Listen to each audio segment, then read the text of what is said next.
सभासद बंधू भगिनींनो, सप्रेम नमस्कार. परिचित पाडव्यापासून व्यापारी व उद्योजकांच्या नूतन वर्षाची सुरुवात झाली. नुकतेच संपलेले दिवाळी पर्व आपल्या कुटुंबियांसाठी खुशालीचे व आनंदाचे गेले असेल अशी अपेक्षा करतो व आर्थिक वर्षाच्या यशस्वी वाटचालीसाठी शुभेच्छा देतो. परिचित आपल्या देशाच्या अर्थव्यवस्थेत कृषीचा वाटा 18% आहे. साहजिकच राज्यातील व देशातील शेतीचा विचार व्हावा.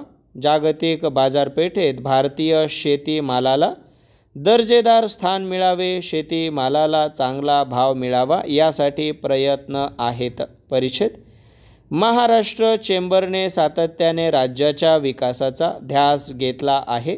त्यामुळे व्यापार व उद्योगांच्या विकासाबरोबरच शेतीलाही प्राधान्य देण्याचे नक्की केले व सन 2014 मध्ये चेंबरने आपल्या नावात व कार्यात कृषीचा समावेश केला. प्लॅनिंग कमिशनचे सदस्य यांचे अध्यक्षतेखाली कृषी समितीची स्थापना करण्यात आली. विविध कृषी विद्यापीठातील तज्ज्ञ मंडळींचा या समितीत समावेश करण्यात आला होता.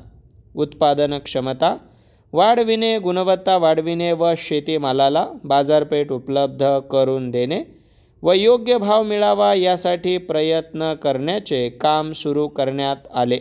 परिचित शेती म्हटली की आपल्या डोळ्यासमोर येतो तो राज्यातील ग्रामीण भाग. साहजिकच ग्रामीण भागातील शेतकरी वर्गाला शास्त्रोक्त शेती पद्धतीचा मार्ग दाखविण्यासाठी, त्यांच्यातील उणिवा दूर करण्यासाठी चेंबरने शेती प्रदर्शन नाशिक येथे आयोजित करण्याचे ठरविले. मागील वर्षी नाशिक येथे आंतरराष्ट्रीय कृषी प्रदर्शन आयोजित केले. या प्रदर्शनाला न भूतो न भविष्यती असे यश प्राप्त झाले. या प्रदर्शनाचे यश बघून दर 2 वर्षांनी असे प्रदर्शन आयोजित करण्याचे ठरविण्यात आले.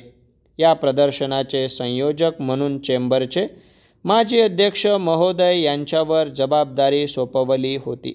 परिचित केवळ स्टॉल प्रदर्शित करणे हा या प्रदर्शनाचा उद्देश नाही, तर भारतीय शेतीचे स्वरूप, प्रश्न, समस्या, त्यावरील उपाययोजना यावर शैक्षणिक व लोकजागृती करण्याचे उद्दिष्ट चेंबरचे आहे.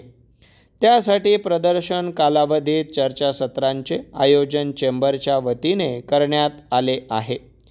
30 पेक्षा जास्त कृषीतज्ज्ञ व सल्लागार यांचे मार्गदर्शन लाभले. परिचित कृषी विकासाच्या दृष्टीने चेंबरने राज्यातील इतर विभागांचाही विचार केला पाहिजे. कोकणात फलोत्पादन मोठ्या प्रमाणात होते, परंतु त्या ठिकाणी साठवणूक, प्रक्रिया व विक्री यासाठी योग्य सुविधा नसल्याने हे उत्पादन वाया जाते. याकडे चेंबरने लक्ष देण्याचे ठरविले. त्या ठिकाणी प्रक्रिया उद्योग सुरू व्हावे, निर्यात वाढावी यासाठी गेल्या वर्षी कोकण कृषी व फलोत्पादन परिषद रत्नागिरी येथे आयोजित केली होती. ही परिषद अत्यंत यशस्वी ठरली. शासनानेही तातडीने दखल घेत आंबा व काजू बोर्डाची स्थापना केली व फळपीक विमा योजनाही लागू केली. त्याचप्रमाणे फळांची जलद वाहतूक व्हावी यासाठी जलवाहतुकीस प्राधान्य देणे व त्यासाठी सुविधा निर्माण करण्याचे ठरविण्यात आले. परिषद परदेशातील उद्योजकांकडून राज्यातील उद्योग क्षेत्राची गुंतवणूक व्हावी, उद्योग वाढावे या दृष्टीने चेंबरने ग्लोबल महाराष्ट्र परिषदेचे आयोजन करून परदेशातील उद्योजकांना राज्यात असलेल्या गुंतवणूक संधीची माहिती देऊन राज्यात येण्यासाठी आवाहन केले.